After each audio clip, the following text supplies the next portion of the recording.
Nigeria slams recent accusations from the US's political right that a Christian genocide in Africa's most populous country has escaped global attention. While the world's attention has been focused on the war in Ukraine and Gaza, another war which has been going on for a decade has been largely ignored until now. A few days ago, a U.S. Senator, Ted Cruz, drew the world's attention to the silent war that has been ongoing in Nigeria, Africa's largest country by population. The U.S. Senator accused the Nigerian government of enabling a massacre against Christians, citing a rising number of attacks against the Christian community in the northern part of the country. Since his accusations, the reactions have been divided, with some acknowledging his statements, and others, including the Nigerian government, admonishing him to mind his business and focus on the U.S. The question is, what is really happening in Nigeria? Are Christians truly being targeted? And if they are, who is behind it? These and more are what we will analyze in today's video. In a post published on his X account, the U.S. Senator Ted Cruz accused Nigeria's government of enabling a massacre against Christians, citing a rising number of attacks against the community in the country's troubled center. He said that 50,000 Christians have been killed since 2009, with 2,000 schools and 18,000 churches destroyed by what he called Islamist armed groups. Although he did not cite sources for the information, he also accused Nigerian officials of facilitating the mass murder of Christians. In his own words, it is the result of decisions made by specific people in specific places at specific times, and it says a great deal about who is lashing out now that a light is being shown on these issues. The United States knows who those people are, and I intend to hold them accountable, he added, without mentioning names. Now, this is not the first time Cruz has made such allegations. In fact, last month, Cruz introduced what he called the Nigeria Religious Freedom Accountability Act of 2025, which he said aims to hold officials who facilitate Islamic jihadist violence and the imposition of blasphemy laws accountable. The bill seeks to target officials who facilitate violence against Christians and those who enforce Islamic and blasphemy laws. It also seeks to designate Nigeria as a country of particular concern, and Boko Haram, as well as its splinter faction, the ISIL affiliate in West Africa province, as entities of particular concern. Additionally, in the bill, Cruz lumped together the separate issue of blasphemy and Islamic law with the Middle Belt attacks. You see, 12 Muslim-majority Nigerian states in the country's north apply Islamic law, as is allowed by the 1999 Nigerian Constitution. They are Zamfara, Bauchi, Borno, Gombe, Jigawa, Kaduna, Kano, Katsina, Kebbi, Niger, Sokoto, and Yobe. While Islamic law in these states is meant to be applied only to Muslims, the U.S. noted in a 2019 report that state governments did not always adhere to that clause. In 2022, Kano State sentenced atheist Mubarak Bala to 24 years in prison for what prosecutors claimed was a blasphemous Facebook post. The case generated nationwide outrage and calls for his release. Bala was freed in 2020. In the same year, Christian student Deborah Yakubu was killed by Muslim students at her college in Sokoto for alleged blasphemy. A magistrate's court struck down the case in 2023, citing poor prosecution. Now guess what?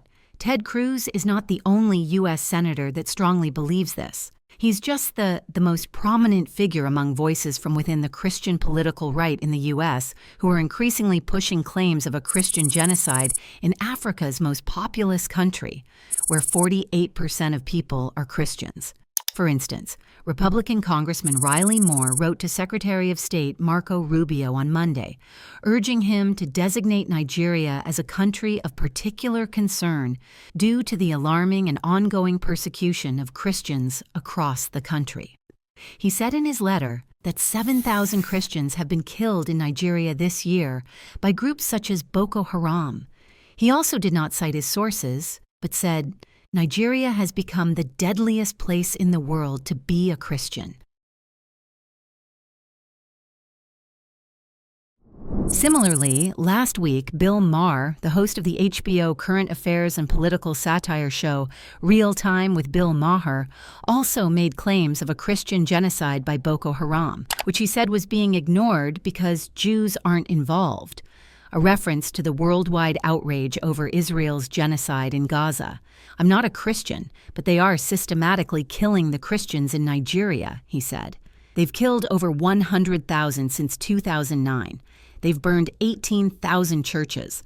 They, referring to Boko Haram, are literally attempting to wipe out the Christian population of an entire country." However, it's not clear where Maher got his figures from. Now, while it's not clear where these U.S. officials got their figures from to back their claims, the big question is, have there been attacks on Christian communities in Nigeria? Well, the answer is yes. There have been increasing attacks on predominantly Christian farming communities in Nigeria's Middle Belt and central states. Nighttime raids, burned villages, kidnappings, and mass displacements are rife with communities accusing the government of mounting a weak response and failing to arrest perpetrators. The attackers are often identified by victims as being herders from the rival Fulani pastoral ethnic group, which is predominantly Muslim. In the region, which is Nigeria's most fertile, herder and farming communities have a long history of tension and clashes. Analysts link the violence to dwindling access to resources like farm and rangeland, as well as water because of climate change and population growth. The Nigerian government calls these attacks a local farmer-herdsman crisis and has launched grassroots efforts to create dialogue between the two sides. However, farming communities, which are non-Fulani and are disproportionately affected, place more weight on the ethnic undertones and are outraged at the government's unwillingness to highlight those. As the attacks have grown in scale and the weaponry used has increased, farming communities made up of diverse ethnic groups are calling the attacks ethnic cleansing. Analysts said that while the conflict may have started out as resource disputes, it is heavily connected to ethnicity and religion as well. Reports of attacks and reprisals on both sides go back as far as 2013, but recent violence has been focused on farmers. In an incident in June, herdsmen attacked the TIV community of Yelwata in Benue State, killing more than 100 people. Tinubu and other officials visited the state and in their statements applied the farmer-herdsman framing. But the TIV leader, James Ortega Yorzua Ayatsi, was quick to counter them. What we are dealing with here in Benue is a calculated, well-planned, full-scale genocidal invasion and land-grabbing campaign by herder terrorists and bandits, he said. In May, Amnesty International reported that nearly 10,000 people have been killed since 2023, including children, in the worst-affected states of Benue and Plateau, where gunmen kill people and then destroy infrastructure like schools, clinics, grain reserves, places of worship, and boreholes. More than 500,000 people have been displaced. Kaduna and Nasarawa states have also been heavily impacted. The authorities, Amnesty International said, have failed to make arrests or prosecute people, prompting anger and mistrust. So have Christians been killed in northern Nigeria? The answer is yes, but even Muslims have been killed as well. Empirical data reveals that states like Benue, which are Christian-dominated states, have more Christians killed. However, in states like Kaduna and Nasarawa, Muslims have also been killed. What does this tell you? Nigeria's insecurity problem is complex, but the U.S. senators got something right. While the recent killing seems to be perpetuated by Fulani herdsmen, it should be noted that Nigeria has had a long history of insurgency by the Boko Haram group. Perhaps this is what the U.S. senators meant to announce. The attacks by Boko Haram have been ongoing for almost a decade, predominantly in Nigeria's northeastern states, including Borno, Adamawa, and Yobe. In these states, both Christians and Muslims, churches and mosques have been attacked. In fact, Muslims are the most affected because these are Muslim-majority states. Borno, where Boko Haram emerged in the early 2000s, is the most affected. At its height in 2015, Boko Haram controlled swaths of territory across Nigeria and neighboring Chad, Niger, and Cameroon. It has weakened significantly in recent years. About 350,000 people had been killed by 2021 in the Boko Haram conflict, according to the United Nations Development Program. Separately, bandit groups are operating in the northwestern states of Katsina, Zamfara, Sokoto, Kebbi, Niger, and Nasarawa, mostly for profit. They often conduct kidnappings for ransom and raids on communities. Although they frequently recruit from the Fulani community, they are not exclusively made up of members of this group. However, analysts have noted that bandits are increasingly cooperating with ideological armed groups seeking to expand their territory. That has made the different crises more fluid with overlaps. Analysts said Nigeria's security apparatus is overwhelmed and struggles to gather adequate intelligence to understand the extent to which these groups collaborate, so it can respond efficiently to them. The prominent members of these groups are the Fulanis. Fulani nomadic communities, which can be found in Nigeria, Ghana, and across Sahelian countries like Mali, have long faced systemic political and social exclusion, although governments often argue that their pastoral nature makes it difficult to provide resources like schools, clinics, and other services. According to analysts, this exclusion has caused many to nurse grievances for a long time. With the rise of powerful armed ideological groups looking to exploit their anger, analysts said more members of the Fulani community are being recruited for criminal purposes and ideological attacks. Interestingly, Fulani herders have similarly been linked to armed groups operating in Mali and Burkina Faso. However, legitimate Fulani herder associations have insisted that not all Fulani herders are engaged in crime or armed conflict and decry stereotypes of the group. Now, what has the Nigerian government said about the accusations from the U.S. officials? Not surprisingly, the government has denied the allegations. While admitting that the country has a serious security challenge, the government denied the claims of a Christian genocide. Speaking on behalf of the government, Nigeria's information minister responded to Bill Maher's comments in a statement, saying they were overly simplistic. Portraying Nigeria's security challenges as a targeted campaign against a single religious group is a gross misrepresentation of reality, Mohammed Idris Malagi said. While Nigeria, like many countries, has faced security challenges, including acts of terrorism perpetrated by criminals, couching the situation as a deliberate, systematic attack on Christians is inaccurate and harmful. It oversimplifies a complex, multifaceted security environment and plays into the hands of terrorists and criminals who seek to divide Nigerians along religious or ethnic lines, he said.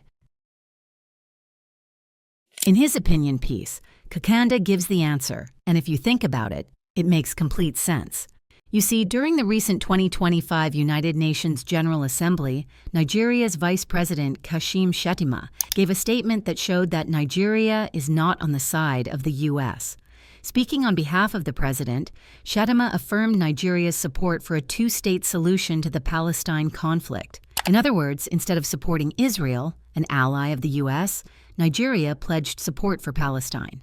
This right here is what made those U.S. senators turn their attention to Nigeria. What they actually wanted to do was find a way to sanction top officials in the Nigerian government. This is why the first thing Ted Cruz did was to promote a bill that includes sanctions against top officials in the Nigerian government. Now, this is not to support the government of Nigeria. In fact, we stand against the government of Nigeria as they have failed to protect the people that voted for them.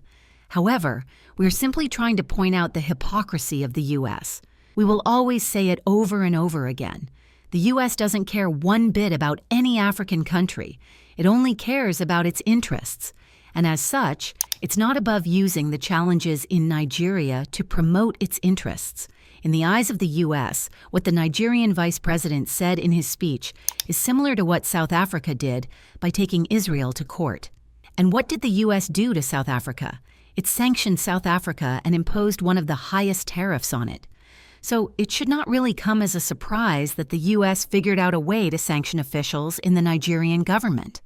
But while we applaud the Nigerian government for telling the U.S. to mind its business, it should be noted that the Nigerian government should bolster its efforts to eradicate the insecurity in the country.